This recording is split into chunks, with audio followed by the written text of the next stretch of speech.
What up, though? Welcome to Fat Boy MMA Podcast. This is where we talk about everything combat sports, but mainly MMA. If you want to hear a couple regular MMA fans talk about MMA history, notable fighters, up and coming fighters, and everything in between, then this is the home for you. So sit back, relax, grab a beverage, and let's go. What up, though? Welcome to the Fat Boy MMA Podcast. I am your host, DC, and of course, I got my co host here with me, Locke. Hey, how's it going, everyone? So, we got a good one for you guys today. So, this may be somebody, if you're a newer MMA fan, you may not really know, but we wanted to cover him because he actually had a fight this weekend in a promotion called Triad Combat. And that fight was very interesting to say the least, and we'll dive into it. But the person we're going to talk about is Frank Mir. Okay. Now, before we start talking about Frank Mir, and this is more for some of the newer MMA fans, if you've been around the sport for a while, pretty sure you know who Frank Mir is. He was premier level heavyweight in the UFC for a lot of years. But just to give you a little bit of his background, um, for one, he was the second youngest heavyweight champion in the UFC behind Josh Barnett. He won the crown at 25 years old. He actually didn't lose his belt.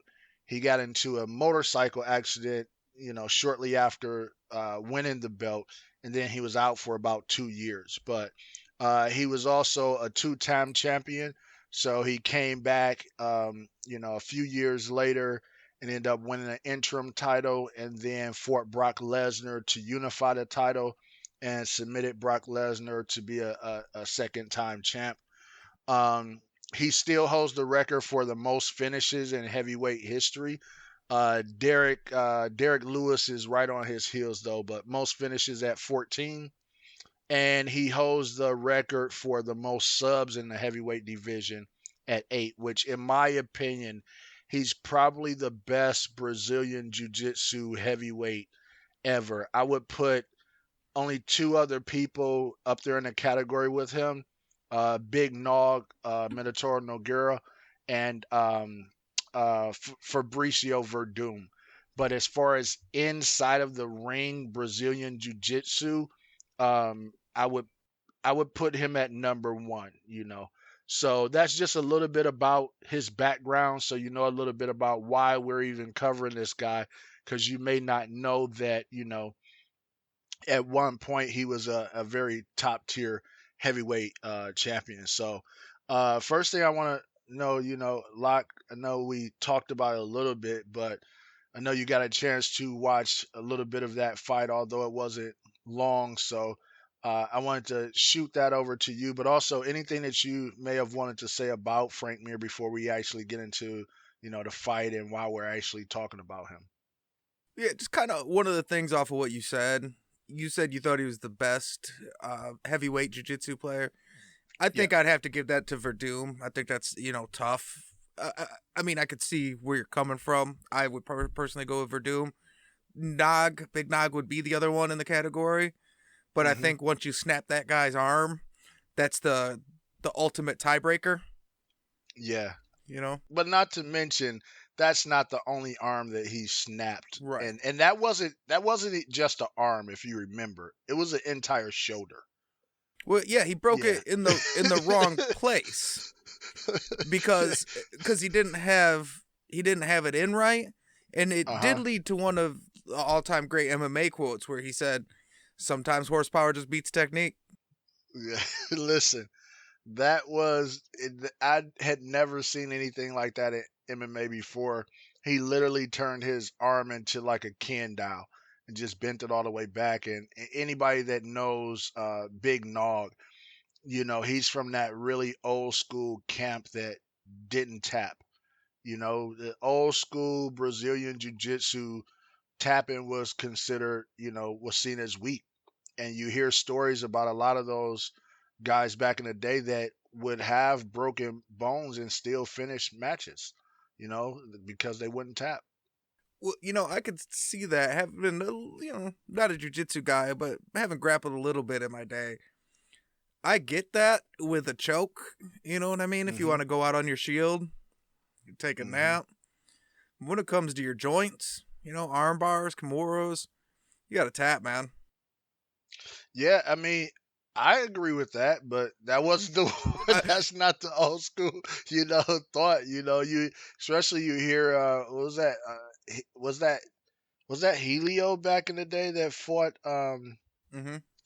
was it him versus was it Zulu? I forget who Kimura. somebody he fought and it was come okay. So, and broke his arm and he finished the match and it was like, it wasn't like a few minutes later. It wasn't like today's MMA where it's like you got 5-minute rounds. It's like, no, this is over when the men can't move anymore. you know? So, So I believe in this story. I may have misinterpreted. I read it in the Gracie Way book. But I believe he had a feeling like he knew he couldn't beat Kimura, but he wanted to see exactly how Kimura would be able to beat him. He's like, I know he could beat me, I mhm. just don't know how. So I'm gonna fight him to find out. And then that's why they now call it the Kimura, because they named it after him, because Mhm. that's the movie beat him with.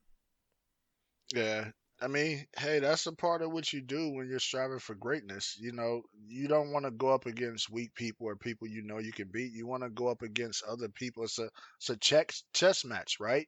That's how you get better and that's how you learn things that you can't picture in your head right away, right? Cuz somebody else it's like, okay, I don't know, okay, I have this covered. I have this covered. I have that covered. I'm not sure that I can win, but how could he win? And now you have to go into that chess match. But also Tim Sylvia, the other guy, arm who Frank Mir broke. If you remember, Tim Sylvia tried to finish that fight. He didn't tap or anything once his arm was broken. He wanted to finish the fight. They're like, no, like, dude, your arm snapped in half. Another fighter, another time where Frank Mir broke it in the wrong spot. Hey, that's what you got to do sometimes. So it just goes to show he knows what he's doing. But when you're a brick shit house, that helps a little bit where you can put a little ass into it. Like Brazilian Jiu Jitsu, Elio was a small Hmm. guy that designed it around being able to be small and have leverage. If you do that same technique plus you're 6'3", 250, you just Yeah, snap that arm wherever you want.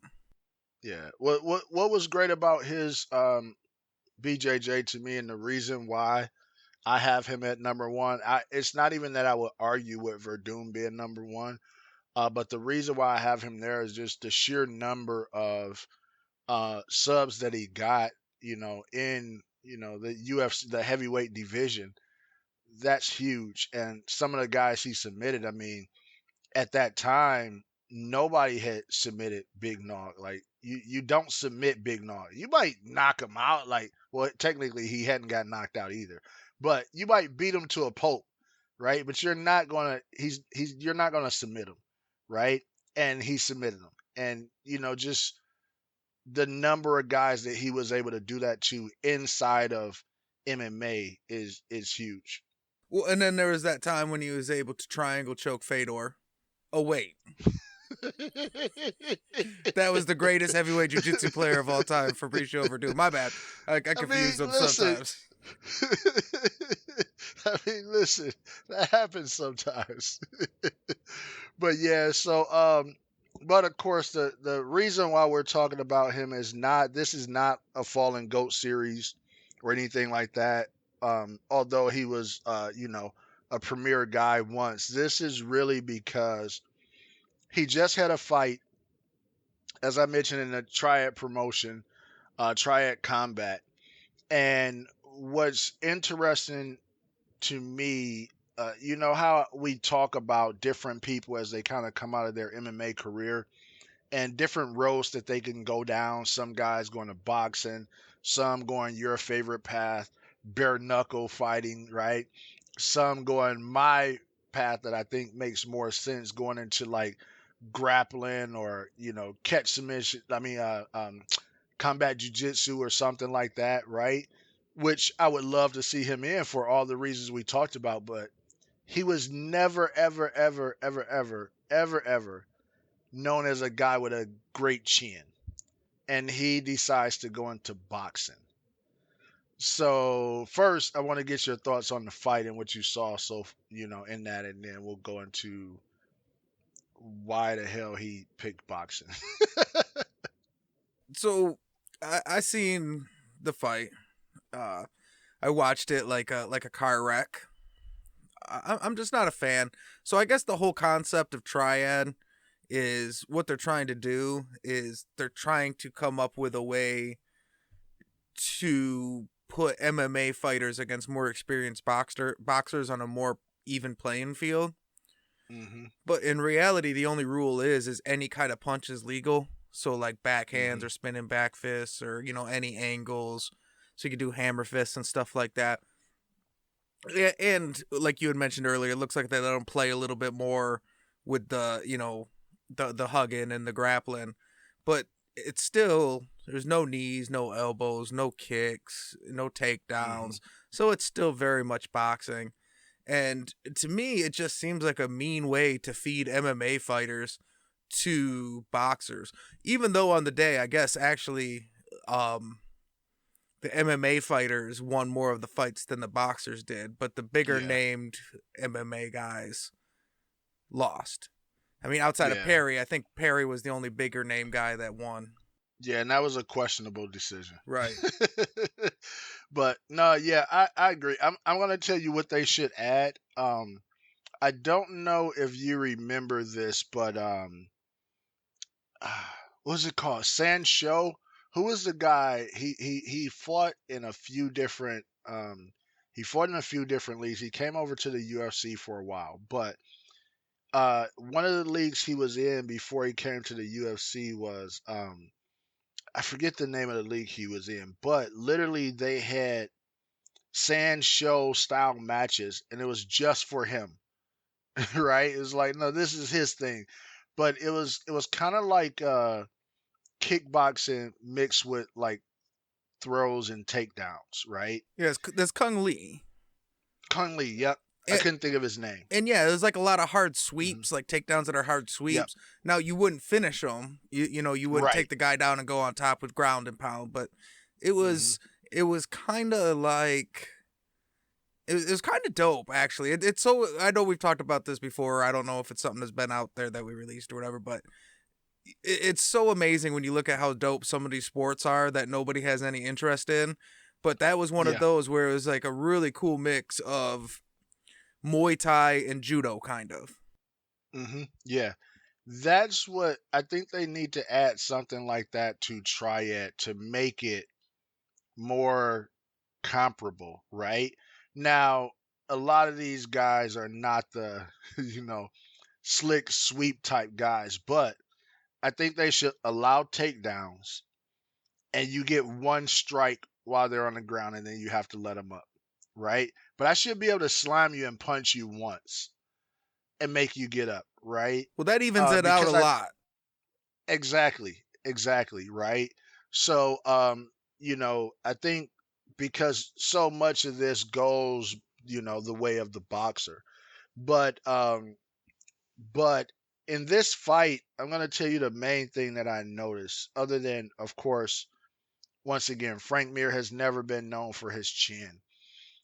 He really hasn't he doesn't seem to have uh, you know, like adapted his striking any to boxing. Boxing striking and MMA striking is not the same. And this is his second boxing match, right? And one of the things I mean by that is he was always known for kind of lunging in punches. That's why he get caught with so many uppercuts. And especially moving over to boxing, he's a big guy. He has range. It seems like somebody would have really showed him how to switch that over to a jab, use some footwork, things of that sort, catch him.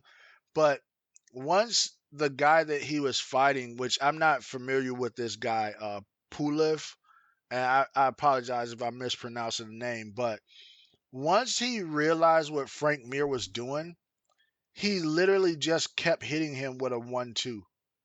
a 1-2, like the most basic thing that you could do, like a 1-2, a 1-2. That's pretty much what rattled Frank Mir, and it was because instead of keeping his head up and chin tucked, he was kind of doing that lunging in, style that he had. But early on when he had that style, it was because he was trying to get in a grapple with guys, Mm-hmm.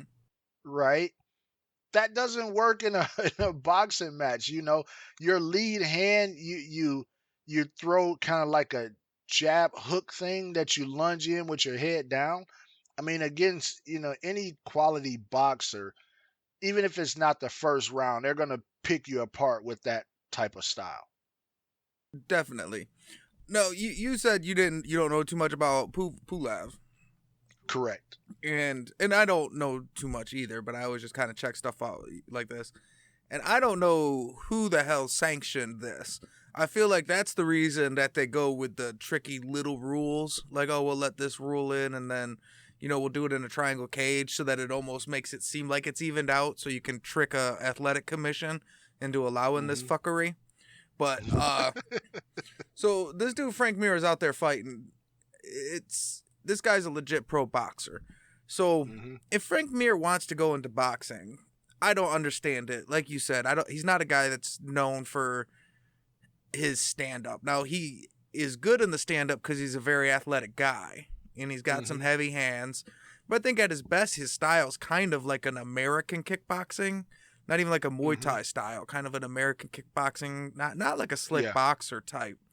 And the guy's boxing is 29-2. Okay, his Hmm. only two losses are to Vladimir Klitschko and Anthony Hmm. Joshua. Yeah. In the Two all-time great heavyweight boxers, champions. yeah, and Joshua was his last fight. So how do you go from fighting one of the greatest fighters in the world, well, boxing one of the greatest boxers in the world, to boxing Frank Mir? Because I don't want to shit on Frank Mir as a fighter. He belongs out there as a great fighter. Hmm. But as a boxer, that's not even in the same, like atmosphere. So I feel like Yeah. if I Frank think. Mir does want to box, Hmm. I don't understand why he's not out there boxing other guys. Like, and obviously Jake Paul's too small, but you know what these guys are doing, like what Tyron Woodley's doing, or like find somebody like that that's not an accomplished boxer, or if they've been boxing a long time, maybe a guy that's a 20-9, a journeyman guy, 15-10, something like that. But 29-2 is an elite level boxer. I mean, this guy's held titles. He was a cruiser heavyweight title. That's a big jump Yeah. up. I think the argument there would be one. I think the guy had retired. If I'm not mistaken, he came out of retirement for this fight because I think his last fight was like 2 years ago. I remember checking it out but December I don't remember the 2020. exact date. Oh, was it Yeah. 2020? Okay, maybe not then. And But December I 2020. do So I know. mean the fights weren't even a year apart. Yeah, I do know that you have to put in there other than it being heavyweights or the knockout. I mean it's really no different than. Oh, Go ahead. so who you're thinking of his first boxing match? So that guy, Steve Cunningham, Hmm. he hadn't fought since 2017. So that guy had Okay. retired and came out, but he's still another guy that was 30-9. Hmm. So that's Yeah. a big time heavy boxer. But yeah, he had been retired for a long time. That's maybe a little bit more, to speed. And that one also went to a decision. Yeah. Well, I think the thing that becomes more difficult, and what I was going to say was, once you sanction, Floyd Mayweather versus Conor McGregor, it's hard to not sanction this fight, right? You're talking about a guy that's undefeated, never lost against, top boxers, and a guy that hadn't had one boxing match. And it's not even like he had the number of fights that Frank Mir has had. Frank Mir's probably had, my guess, and I can look it up real quick, probably about 35 fights. I know it's over 30. Yeah, right? he's 19-13. So yeah, Yeah, so you 32 know what I mean? fights. So yeah, so and I think at the time Connor had Probably well, 12 or so, I'm it, guessing. it wasn't a lot.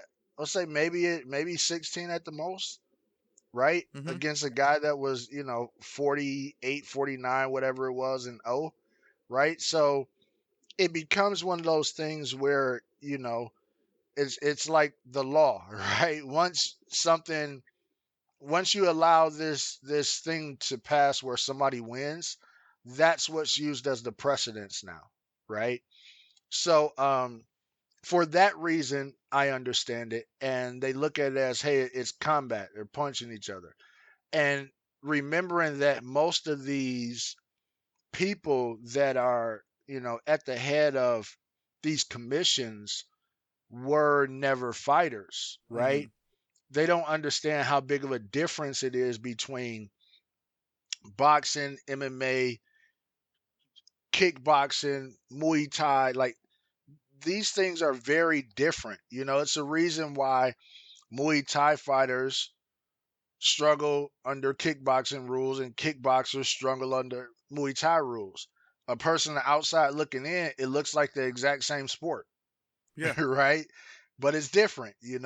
So so for that reason, I understand why it was sanctioned, but I just think in general it's a bad sport for Frank Mir to be in. He should go where his strength is, which is grappling. And I'm not sure whether it's a situation where he just loves the combat so much or if it's a money issue. And with a lot of these guys, it's hard to tell because although I don't think he was ever one of the, small paid athletes, in the UFC, but he also wasn't making, millions like Conor McGregor. So, and who knows how he spent his money. So I don't know if it's a money issue or what happened as to why he wants to keep taking this punishment.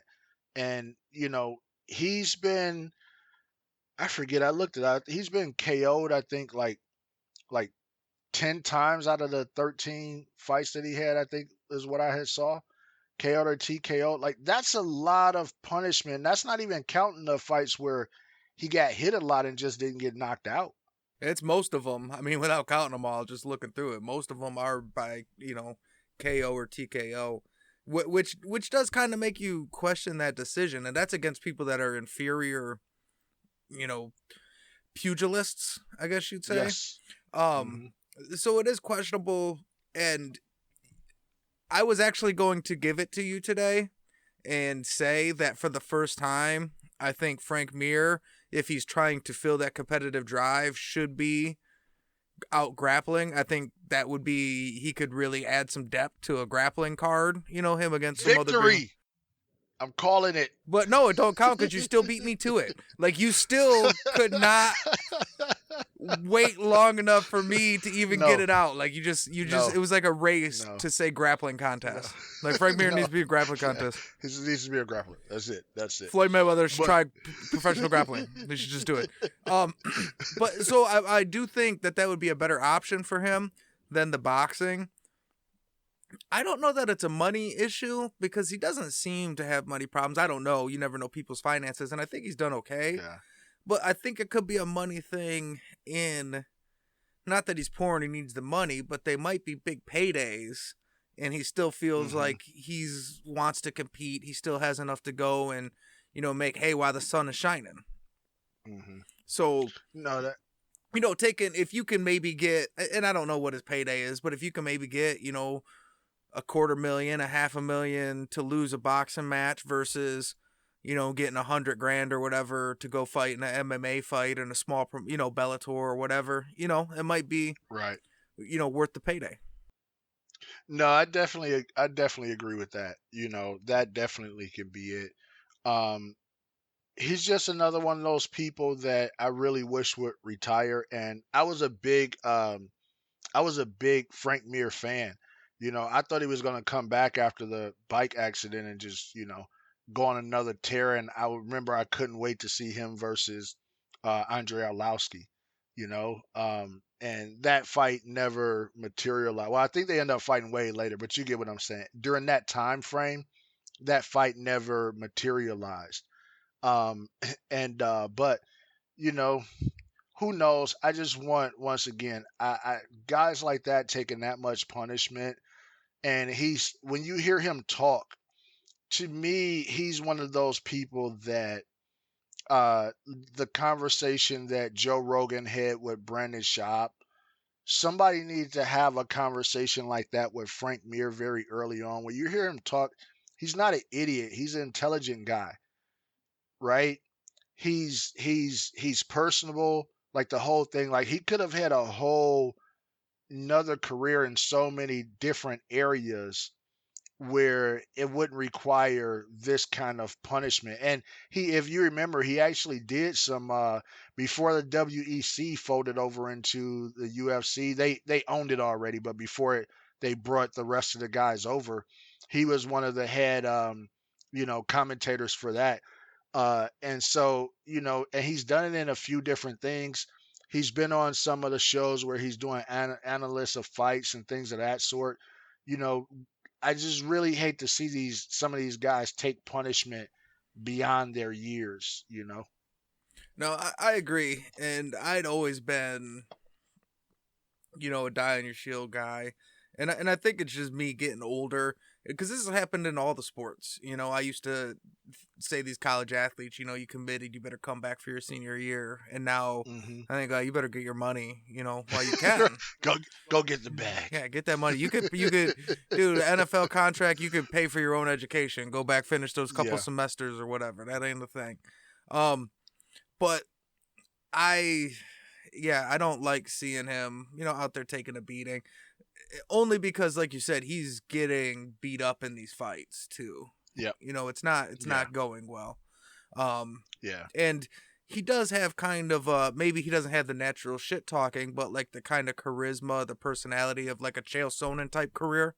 Where you're not Hmm. maybe doing the play by play, but like you said, analyst, internet Yeah. type stuff. I think that'd be a good fit for him. And it's tough because I usually want to make these guys let them make their decisions. I feel like they're grown men, they're competitors. Right. You should let them keep fighting. But when you look, I'm looking at he lost four of his last five MMA fights and 8 of his last 11. Yeah. And how many of those four were KOs or TKOs? Uh 3. And Yeah. out of that Exactly. and out of the 8 of the last 11, 6 of them were TKOs. And Yeah. then he went on to his career of boxing, which is professional head punching. And then Right. he now has another 2 losses. And then that's where Right. it starts getting into it's a little tough to watch, and maybe this ain't for you anymore. Or like you Yeah. said, go out there and grapple. See if Brock Lesnar Yeah. wants to run it back one more time, but on the mat. Yeah, I would and it's watch that. funny I would too. It's funny you mentioned Chael Sonnen because that's the type of thing that, what Chael did was create a blueprint, in my opinion, for what a lot of MMA guys could do post career. And to your point, it's really just having charisma. I mean, Chael never won a major title, you know. He just had charisma, He's the you greatest know. MMA fighter ever. Ever of all time, yeah. but what he did happened on the wave of what was coming in the world of podcasts and YouTube channels and everything like that. He was the first guy, one of the first guys that really hopped on that wave as far as MMA talent, right? Not a Joe Rogan or somebody like that, but MMA talent.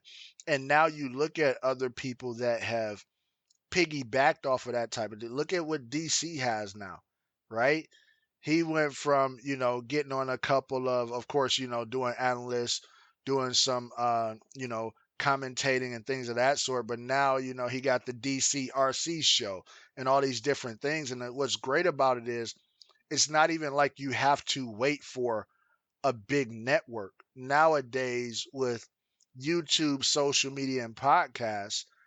If you have a name and some likability, you can go and do it. and you know the combination is always put some of these odd couples together, right? If you think about when Chael had Chael and Ariel, right? You think about Brendan Schaub and what was the guy named Fighter and the Kid? What was the his Brian Callen. yeah, Brian Callen, right? You look at DC and RC, these different things. He easily could have paired up with somebody, you know, to do something if he felt like he couldn't, you know, carry the ship on his own. But to me, he was the type of guy that could do that. You keep getting punched in the head, you know, I don't know how much of that you're gonna have left. And when I saw him at the pre-fight, he looks beat up now. Like I don't know if you saw him when they were all on stage at like the pre-fight thing when they were talking, but he looks like he's aged quite a bit. Like he looks beat up now, you know? And you look at his daughter is a very talented young lady. She's doing MMA now. Like I think she was like a really good amateur wrestler, high school wrestler and stuff. That could be an option, coaching. But yeah, I, it's tough to say because it's one of those things where sometimes people seem fine until they don't know more, and then you look back and you see the decline in between, but you Hmm. didn't notice it at the time. It's like when you get fat. You don't Yep. notice as you're getting fat. Just one day you see a picture of yourself and you're like, "What the fuck happened?" You know? Yeah. Or the pandemic happens and you wear like like shorts, like basketball shorts and jogging pants all the time, and then you go back to the office and you can't fit in your pants. You mean like that? I know. I don't even know what you're talking about. I'm gonna go Tony Accardo. I'm gonna plead the fifth on that. But yeah, so one thing that was very interesting about that fight though and very controversial was the referee for that fight was Dan Mergliotta, and that was one of the weirdest examples I've seen of ref not hopping in when the fighter was clearly done. Like he was out on his feet wobbling in front of Dan Mergliotta, and Dan Mergliotta didn't stop it. And he got hit a couple more times, backed up against the ropes and was out of it. And Dan was like, it was like he stepped in between them, like he was waiting, but then he wouldn't stop it. And then as Pulev was walking up, finally he jumped in to stop it. But it was like those last few punches he absorbed, he really didn't even have to take. He was out on his feet from well before that. He probably took about three more punches after being out on his feet where it could have been stopped. And it's not one of those things like where like Pulev was continuing his combination. No, he had him wobbled. There was a gap in between them, and Dan just watched. And then so he hit Frank Mir a couple more times, and then Frank Mir ended up, bagging all the way up to the rope. So, what was your thoughts on that? And you know, uh, what was what do you think Dan was thinking? I think Dan Mergliotta hates Frank Mir. Because I believe he's also the same ref that let Shane Carwin beat the fucking shit out of Frank Mir. Oh, that was terrible. That was horrible. Yeah, I got to look that up now. I believe that's Dan Mergliotta also. I got to look that one up now. Um, that would yeah, there's UFC 111, I think. But clearly Frank Mir was out on his face. He had or on his feet. He was Hmm. wobbly. And you said three. It was at least three and good shots too. Yeah. It, Yep, you're right. It was Mergliotta. yeah. So that was my take. Is I think Dan Mergliotta hates Frank Mir. I don't know what happened. Like Frank Mir winked at his old lady, or he picked on him in high school, or something happened, and Dan Mergliotta's not gonna be happy until he watches Frank Mir get smashed to death in a ring. Like that's his life goal. Damn. Listen, you should when it comes time to pick a referee for a fight, especially once you become a main event, right? This is the way it should work. the commission should say we got 3 refs. These are the names. You can't pick your ref, but you can exclude one. Because every fighter, I think, has a ref that they just don't get along with, that they feel hates them, right? And they don't want that person reffing their fights. And that's the way it should work. You should be able to exclude one. And it's not like it's going to hurt anything because every event has multiple refs anyway, Mm-hmm. right? So it's not like, oh, we can only have this one ref for. You should be able to exclude a ref. Pick 3, the commission, hey, these are the 3 refs we're thinking about. Exclude one. And then the commission picks from the other 2. Yeah, these are the refs we have on the event. Yeah. Out of these, you don't get to pick the main event ref, but yeah, you can Hmm. eliminate one. But you I can think that's exclude one. fair. That way, Yeah. Dominic Cruz don't get out there with the cigarette and beer breath guy. Yeah, who was that? I don't know. I forgot about that. That's hilarious. But yeah, Dominic Cruz went scorched earth on that motherfucker. He yeah. didn't just say I think he does a bad job. He's just like I think he's drunk. He smells like cigarettes. You fucking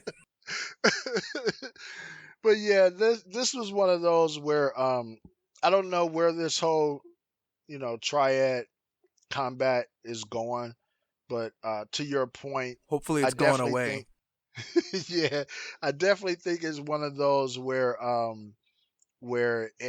something needs to change. But if that's the promotion that is going to make the fight happen with Rampage versus Briggs. uh, uh, yeah, Shannon Briggs, then I'm all for it. Although I really only want to see that in MMA. I just don't think that Rampage has anything for Briggs in boxing. Briggs is a big dude, and it's going back to like your point of this this guy Pulov. Like Shannon Briggs only lost to studs. It's not like he was out there getting beat up and stuff like that. And he's still a huge dude. You know what I mean? Hands look like some Brock Lesnar type hands, right? I don't want to see Rampage in that fight in that boxing match. No, Shannon Briggs is he was a top boxer. He's an elite boxer. He was a pro. He was in Hmm. championship fights. He's not an all-time great. He's not a Hall of Famer, but he's an elite level boxer. And I mean, he might even held a couple little belts here or there. Um, but he's a big boy, and his style is not what you want to fight. You know what I Yeah. mean? You'd almost want to be fucking around with like Klitschko or something like that that's going to jab you to death and piece you to death, and get you out that way ahead of somebody that's going to come smash you. Like, for example, I went and watched the UFC at the Palace, and that was the Hmm. time when BJ Penn knocked out Matt Hughes. And I Yep. watched this drunk guy try and start a fight with Robbie Lawler. And Okay. and Robbie Lawler seemed down, oddly enough. And there's a You shocker. don't say. And it was one of those things where you're like, well, look, you don't want to fight any of these professional fighters, but if you are going to fight one, that's not the one because his specialty is what you're bad at. That's kind of like Shannon Briggs. Hmm. Shannon Briggs is not the GOAT of boxing, but he is a giant dude that knows how to throw a hell of a punch, and he'll bust your Yeah, shit. and I pulled up his record. I mean, just go to the point. He was 60-6, right? Like I said, he's not like, you know, I get he's older, but as we've talked about before, the power is the last thing to leave, Mm-hmm. right? That's, yeah, that's just not a good idea. But as long as Frank Mir is not fighting him, then we should be okay. But yeah, just to kind of wrap it up, you know, I really would love to see Frank Mir retire and do something else. I think he's a talented guy. I think he's one of those guys that was uniquely had the right size, had the right athleticism, everything that was needed to be special caliber heavyweight back in the day. Some of that was cut short with the motorcycle accident, but he had a good career.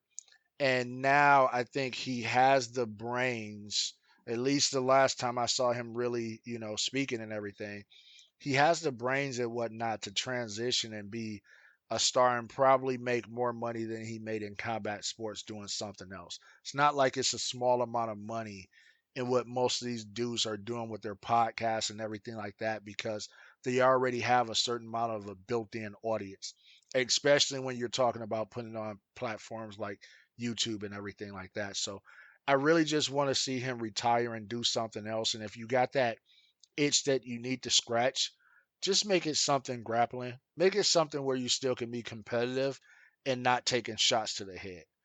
Last things from you.